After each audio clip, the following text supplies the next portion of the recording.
Welcome to the Resilient Gentleman Podcast with your hosts, Douglas Berger and Christopher Payton. This show is all about forging unbreakable men on a path to greatness. Welcome to the show.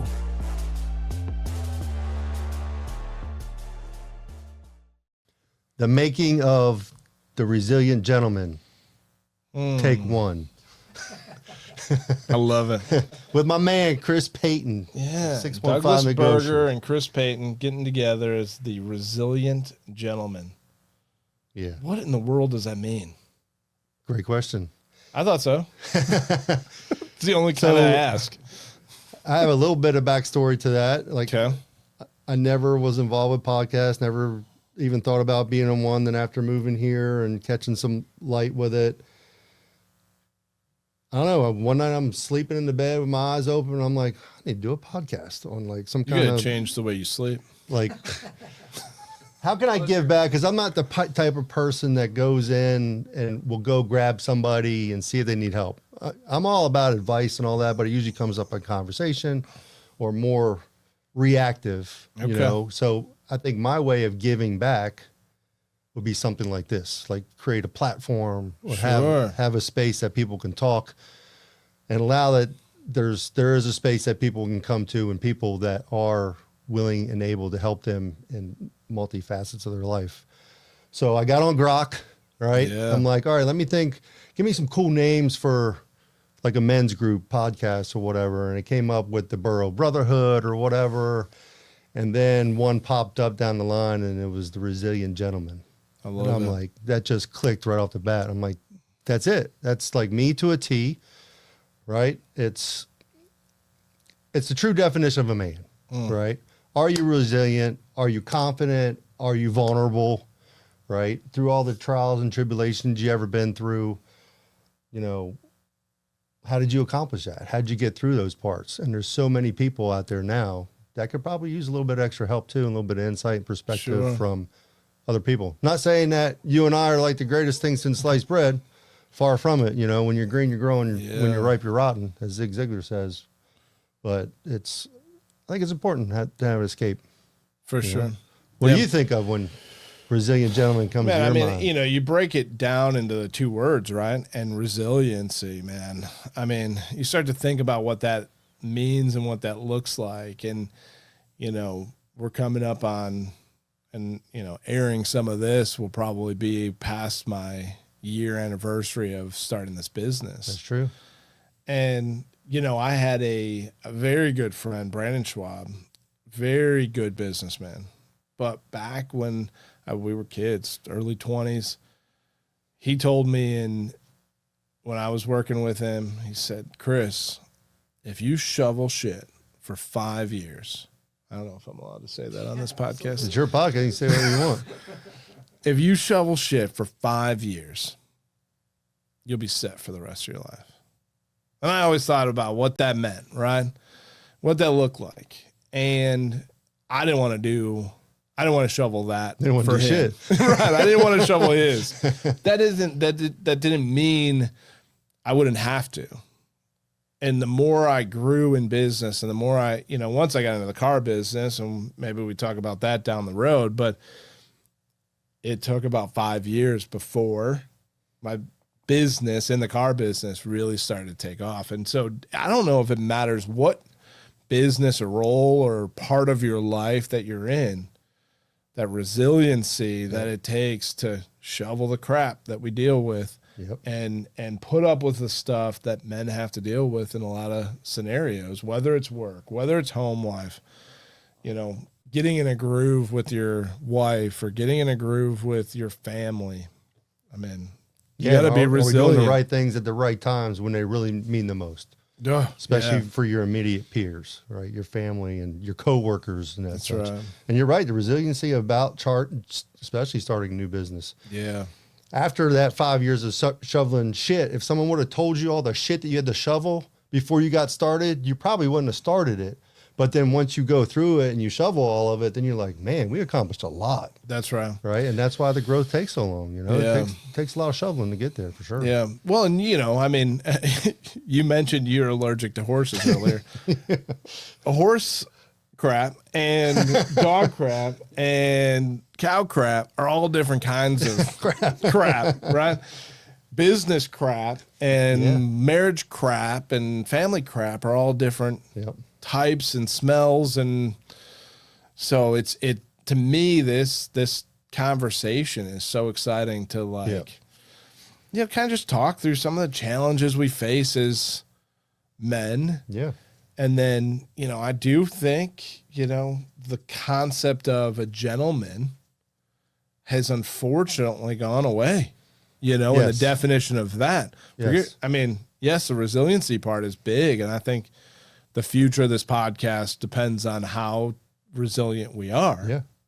But the gentleman side of it, throwing a definition on that. And so that goes to the key too, like men's health. Yeah. Right. So I read this thing over the last few days thinking about this. 1 out of 7 men don't even have like a real friend. Yeah. Someone they talk to on a regular basis or confide in. Men are 4 times more committing suicide than women, right? There's a lot of pressures. And I think a lot of it too is there's a lot of fatherless homes out there too. So there's not a big support group for the young men growing up too. And then those stages in life that you go through, the hardships for relationships, maybe being a new parent or marriages and, going through jobs, because job security nowadays isn't nothing like it used to be either. That's right. Or the want to be in a job for a long period of time. It's a pretty popular business model to jump a new career or job like every few years or something nowadays. So all those things, it's a big juggling match. It's a challenge to be a real man nowadays. And some people just need an idea, a perspective, a different viewpoint from somebody else that may have walked that line already, right? And then have made the mistakes. How your parents always say, or your dad or someone special to you in your life, don't make the same mistakes I did. Right. Learn from my mistakes. Inevitable, we still will make our own mistakes. They might be in a different fashion, but, if we can help one person at a time, change the latitude and avoid some pitfalls, why not? I'll tell you what, sometimes it's not just avoiding them, but feeling like someone else has walked through something I'm dealing with feels like, all right, I'm not alone in this. Yeah. And to your point, not having a friend, not having somebody to talk to, that weight is heavy and help navigate those waters. That's right. Yep. Yeah, that's awesome. There was a trend that went around social media, TikTok and all this stuff. And I think it started with a woman asking the question, men, are you okay? And the responses, people, they call it stitching, right? Where you take part of a video and attach it to yours. Well, these guys would get on there. No, I'm not okay. I just worked 70 hours this week, came home and, my family doesn't even know who I am. I got to do all the chores. And, and so there's a level of that where guys are like, no, my week's gone. I don't even know where it went. Yeah. I gave it away to a business that I don't even enjoy. I worked my ass off here or there, and I don't even know where, who I am. And you know about that in the car business. Oh man. That's one of the biggest reasons why I got out of the car business. Yeah. Because it's a full-time 24/7 commitment. That's right. It is. And you got to have that family work balance, right? Now, of course, there's always going to be those hard go-getters that's all they do. And those are extremely successful ones too. But they're sacrificing one thing for another. So let's jump into that because, there's the stigma and there's two sides of it, right? The folks that say you're supposed to have a work-life balance, right? You're supposed to have family time. You're supposed to have this. And then there's the other one that's like, screw work-life balance. You're in your money-making window. You got to go all in, head first. You got to make all the money you can while you can. There's all you'll sleep when you die. Yeah. And so how do you justify one or the other though? I guess it depends on your lifestyle, right? Okay. If you're a single man and you're working 80, 90 hours a week, so be it. If that's what you want to do, it's your world. We're just living in it, but now if you're married and you have kids, then you better have some strong, open communication. to make Yeah. sure everybody's on the same page. That's great. Right. Yeah. So everyone has their own roles and they're happy with it. Yeah. Right. Now, me personally, I like a balance of fun and work and Yeah. travel and other things. I feel like life experience is all about exploration. Right. It's probably why I've had so many businesses too, you know, and challenges and physical side of it and not just work, you know, challenges, but, you know, exploring the different parts of our country and the world and seeing different cultures and all that. That's something that excites me. And part of the way of doing that is having a decent business where you can afford it. Yeah. Right. Because that's those fair. trips can be expensive. Yeah. No doubt. Yeah. Again, and then you got to have the right partner for that. Right. Sure. So luckily, my wife and I were on the same wavelength when it comes to that. We love to travel. We love different cultures. I mean, it helps she's from a different culture, Yeah. you know, and then she understands the work balance too. We got to get the work done. You know, we do have some big goals that we want to accomplish in the next 10 years, but at the same time, we still want to have some fun. For sure. Well, that, you know, that does bring up, you know, that side of it of like the traveling, and you brought up health earlier. It's like, you know, work your tail off now and you enjoy that money later. But you see all these times where it's like, I mean, you're driving a Corvette now, right? And I wouldn't say you're midlife, are you?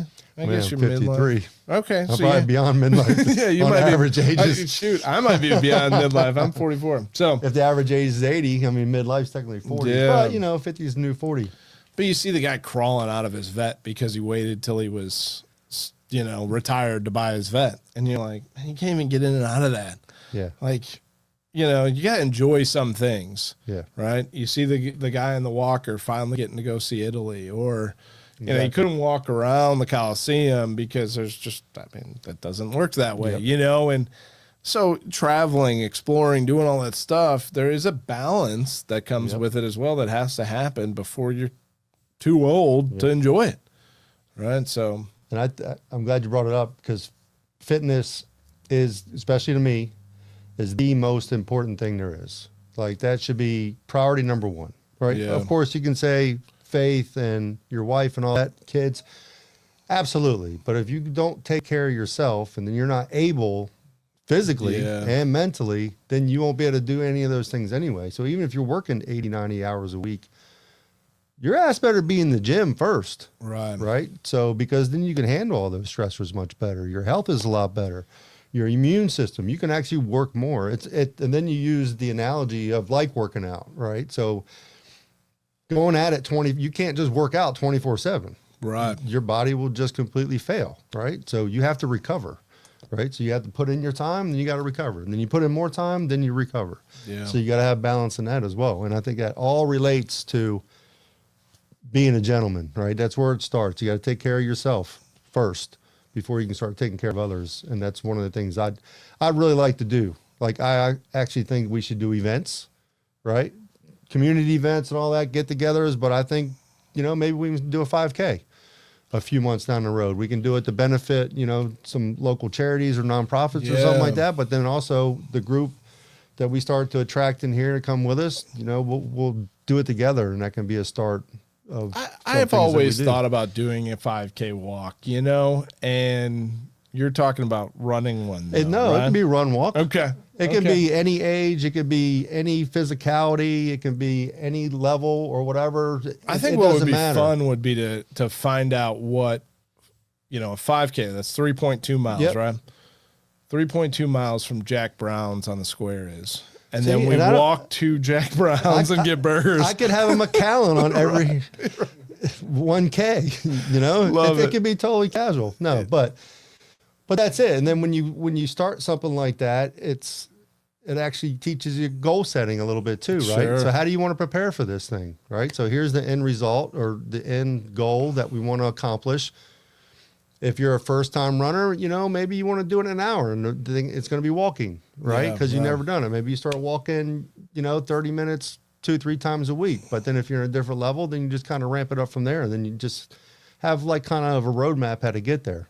That's awesome. You know, I love that. it's multi-level, faceted that you get from it. Plus you're getting more physically fit. Sure. And then all these guys, and I've been there, I'm sure you've been there, especially in your past experiences, anxiety and PTSD and all that stuff's for real.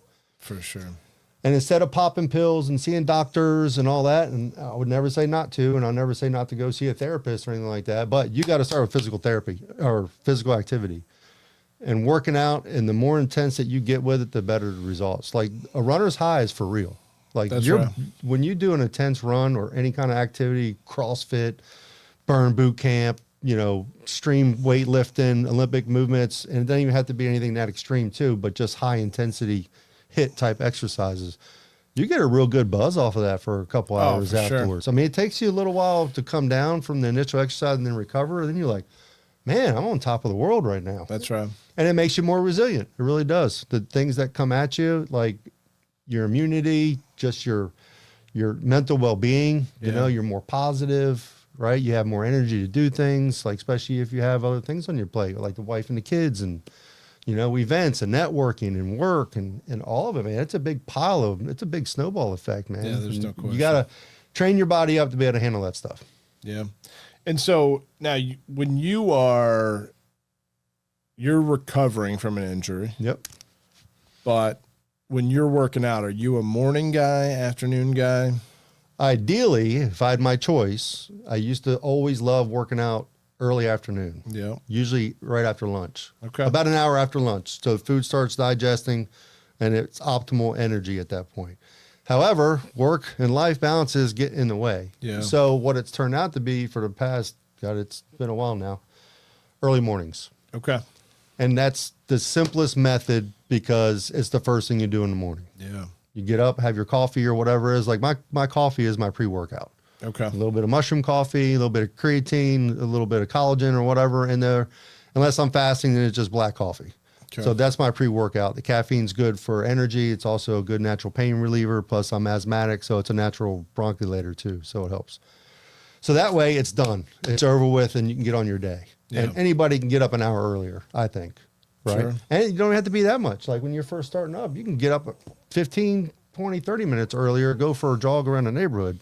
You don't have to be like me and, drive to the gym and go work out and, it's a full hour and all that, but, you can adapt your schedule. Sure. I always liked right now my schedule is late afternoons. But to your point, it was forever. I mean, as long as I've been working out, I wanted it in the mornings because I couldn't make an excuse in the afternoon. Right? Something couldn't come up. Something didn't change my schedule, We just don't feel like laziness. Yeah. Yep. And so when it's the first thing you do, yep, and it becomes a routine, you've checked that thing off. Not to mention the high you get. You mentioned earlier, runner's high, but the high you get from the success of completing an hour, completing 30 minutes. You've done more than a crazy percentage of the world has accomplished by that time. And so there's a reward that comes with that mentally. What's that book or whoever the guy is, the military guy, I think, motivator or whatever. Oh, yes. Get up and make your bed. Yep. Right? Same thing. Get up and go work out. Right? Yep. Or the 5 a.m. club or 5:30 a.m. club, what that one is. That one is wake up, read 30 minutes or however much time you have allotted for it.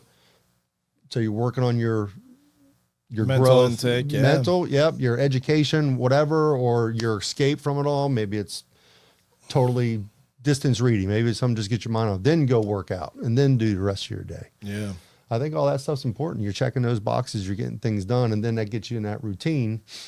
And then that ties into time management, right? As your things that you line up that you have to accomplish to reach whatever goal you're trying to reach, whether it's that day's activities, the weekly sales, or whatever your next step is in your business, that all gets put on that task list, and then move it over as priority takes place and then get her done. So are you a big schedule guy? Like throughout your day? So yes. Okay. And that's out of necessity, right? Because when you're 53, your brain doesn't work like it used to. And here's the reality too. You can't remember everything. Anyway, so I learned a long time ago, if I need to accomplish something or if I need to look into something or anything I got to do at all, it goes immediately into a task list. Okay. And then I take that task list and then I'll implement it or move it into the calendar. Nice. After you prioritize it, right? And most of the time I just put a quick calendar event just to save time. Like if I'm out or whatever, like, all right, let me put in a calendar event so I'll see it either later, and then I'll adjust the timing and space of it at that point. But yeah, anything that I need to remind myself has to go on my calendar. Nice. In one way or another, or else I'll forget. I feel like, once I reached the desk manager role, I went to general sales manager towards the end of my career in the dealership. The problem I always found with, and maybe it's the discipline that I didn't need to create or something, you're always pulled in a million different directions at the dealership. And here's a customer over here. I need you to do this. I need you to talk to, let's jump in a quick meeting, whatever it is. You had your priority task list that need to get done, but it's hard to schedule those throughout a day. So in that environment, it was always go, go, go, go, go. And then at the end of the day, you go, did I get all my stuff done? I don't know. Well, I'll try again tomorrow. Right. And, so sometimes I wish I had more of a flexible schedule, or a firm schedule where I say, all right, from 10 a.m. to 10:30, I'm doing this. Or whatever. Right. Yeah. Exactly. And you see so many guys talk about that, and folks say organizing your day into blocks. And I just, and personally, for me to drive into town is about a 30-minute drive, being out in Rockville. Put that on your calendar. I've almost got to put it on my calendar, in addition leave. to, yeah, exactly. So I think everybody's going to look a little bit different depending on your demands. Obviously, in that business, it's like squirrel. That's right. That's why a very good CRM like eLeads is very important in those businesses. That's right. Because when you have 12 salespeople or whatever, I mean, you're not going to remember all that stuff. You got to take it as it comes. But then you have your other priorities. So probably in that circumstance, you would just have a prioritized task list. Right, that kind of floats with you. Yeah. Right. Okay. Or maybe you have multiple task lists based on priority, since they're not physically going into the calendar. Yeah, that's good. But I think that would just have to be designed on demand on who the individual is, Yeah, for sure. But yeah, time management is a big thing because most people don't have it.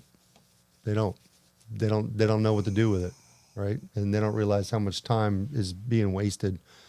Especially productive time. Like, you got to know your most productive times. Like, your most productive times are usually late morning. Yeah. After you get done with the gym, right? You get your day started, and then those 3-4 hours before lunch were always my most productive time.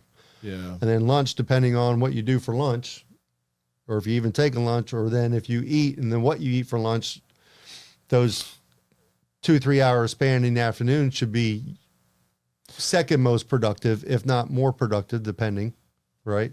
And then, of course, sooner or later, you're going to start to slow down. Well, so let me ask that, because you mentioned your wife earlier. She is a Latina. Yes. Do you guys follow any type of siesta?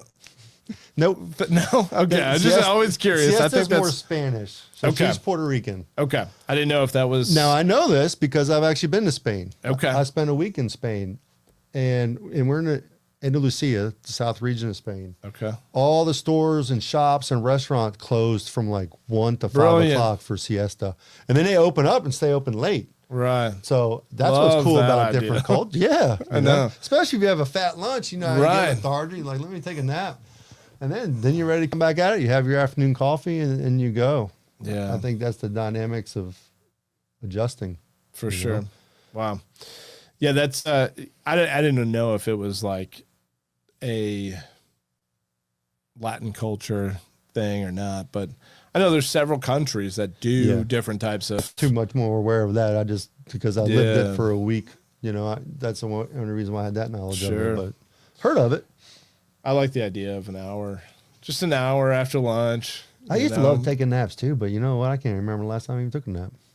Yeah, go by Single Tree, get a pulled pork. And I used to almost always that's probably why, because I don't eat lunch that much or as much. And then I used to almost always have to have a coffee like 1 or 2 o'clock in the afternoon, right? Yeah. To get me through those next few hours, and I don't even look for that anymore. It's crazy. Nice.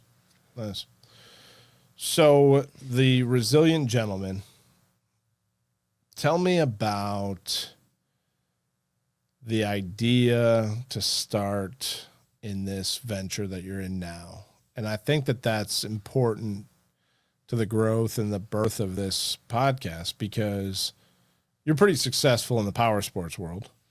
Was, sure. And decided I'm going to completely shift gears and I'm going to go help business owners buy and sell businesses. Yeah. What in the world were you thinking? So this is crazy too, to give you a perspective of when I was into power sports, I didn't necessarily want to elevate my position because of ambition. I actually got into it. I'm like, these people need help. Right? I said, I know I can do a good job and help them perform better, get their mastery of their job better so they can deliver better results to their customers. So, and that's one thing I learned a long time ago. In my 20s, I thought being a manager was like, oh, yeah, you sit back in the chair and tell everybody what to do. You don't have to work as hard. No, man, when you're the manager, you better be working your ass off harder than everybody else out there. You know, you better be the hardest working person out there. And that's where it aligns with Resilient Gentlemen.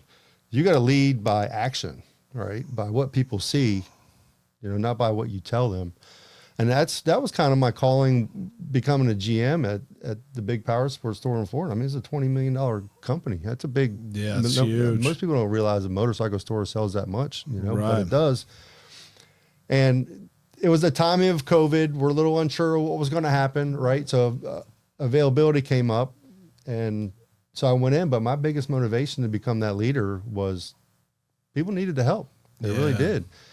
When I took that store over, I was only doing $7 million a year. In less than 5 years, we're doing over 20 million. Wow. You know, huge we jump. tripled staffing. You know, we added 10 lines of manufacturers. I mean, we had merger and acquisitions with other stores that we brought in and bought other stores and brought them in. So that experience that I had in those 5 years is pretty amazing, but it's all about the people. You know, I feel driven to help. Right. And then look at me now. I'm a business advisor, business broker. Yeah, I sell businesses, but the main goal is to help people. Right. When the time's right, you know, whether it's a succession plan or to sell, to get out, exit plan, all that. But I just want to help. And this is, I think, a way for us to give back. Right. Let's have a panel. Let's have a resource for somebody to lean into or look into. And, you know, not afraid to ask, you know, be vulnerable and be open and, you know, let's help each other. I love that. Yeah, that's so awesome. So give me an example of a challenge that you've been through would help define resilient. The last 30 minutes of talking to you. No, I'm just kidding. We're almost through this. You sound like my first wife. All right, so there's a challenge we could talk through, right? Man, I had a challenge transitioning to the South that might not seem, you know, I pushed through and worked through it, but I mean, I think that was a weird window of time in our lives. How long ago was it, and where so were you we're from coming again? up on 9 months moving from the Chicagoland area. We were just outside Chicago, almost to the Wisconsin border. Wisconsin, the Bears. But we decided to move down here, and didn't really know for sure Murfreesboro, Franklin, could have been Mount Juliet for all that matters. But, you know, I believe God had a plan for where we were supposed to land. But my in-laws were like, hey, we're going to probably retire in the South. You know, we don't know where that's going to be, and we don't know what that's going to look like. But his company was like, hey, if you're willing to travel, we don't care where you live or where you work out of, as long as you travel to the sites we need you at. So he says, we're going to probably get the house ready to list and head south. Okay. Well, that means we're headed south because my wife's going with her parents. And, man, I filled out an application on Indeed for basically the same thing I was doing up north, sales manager, got the job and started within 7 days. When I went to give my 2-week notice, the owner of the dealership I was at great guy. If I walked in and I hugged his neck, we'd embrace. And love Kevin so much. But that day I went to give my 2-week notice. He said, yeah, no, I think today will be the last day. We just don't do two-week notices in the car business. And I went, oh, okay. All right. Well, Yep. I went home. Babe, I think I got to move to Murfreesboro tomorrow, and packed up the camper and moved. So that challenge and transition of, that obviously shocking impact of the move was one thing, but then the next several months of acclimating to the different environment and getting used to, I didn't have any friends. Yeah. I had the people I worked with, and they were great, and we kind of built some relationships. But we talk about resilient gentlemen, and it's like, yeah. Plus, you got a trying teenage to girl find, too, yeah. right? So She was when she moved down, she was 7. Oh yeah. She's 16 now, so she was 7 years old, man. We moved her down. She started at one school in the fall. By Christmas break, she started at another school. So she was in second grade, I think. She started at Brown's Chapel School in Murfreesboro, and we moved to Rockville. She moved there, and then so that's end of 2017, beginning of 2018. I'm nowhere to be found because I'm in the dealership, right? I'm working almost 70 hours a week in the dealership. We're moving the dealership from Church Street to the other side of town, and those windows of time seem like such a blur in my mind. Yeah. I don't know. Some days I don't even know how we got through it. But one of my ways to kind of explain life and challenges is kind of like a CrossFit workout. You done CrossFit, or at least tried it? So super intense, and if you knew what they were before going into it, there's probably going to be some workout reluctance. Yeah, I don't do it anymore. I always kept getting hurt because I'm too competitive and always want to do the PR weights, or the RX. So when you get into, for anybody that doesn't know CrossFit, you go there, you have no idea what the workout is, and it's on a chalkboard, and it's usually flipped around backwards. So when you're in there stretching or whatever, you don't know what it is. So the first time I was released into one, because you do like some elementary CrossFit workouts before they put you in the big class, right? Okay. So that first day I go there and they turn this thing around, and it's like 10 exercises, and they're like 20, 50 reps each or whatever. And then you got to run and do all this stuff in between it. And by the time you're done, it's like 50 reps or something but it's like the old saying, how do you eat an elephant? One bite at a time. So you just one after another, and depending on whatever stage you're at, with the weight and endurance and speed and all that, you just do it, one step at a time. Then next thing you know, 30, 35 minutes later, you're done with it. Almost dead on the floor, gasping for air.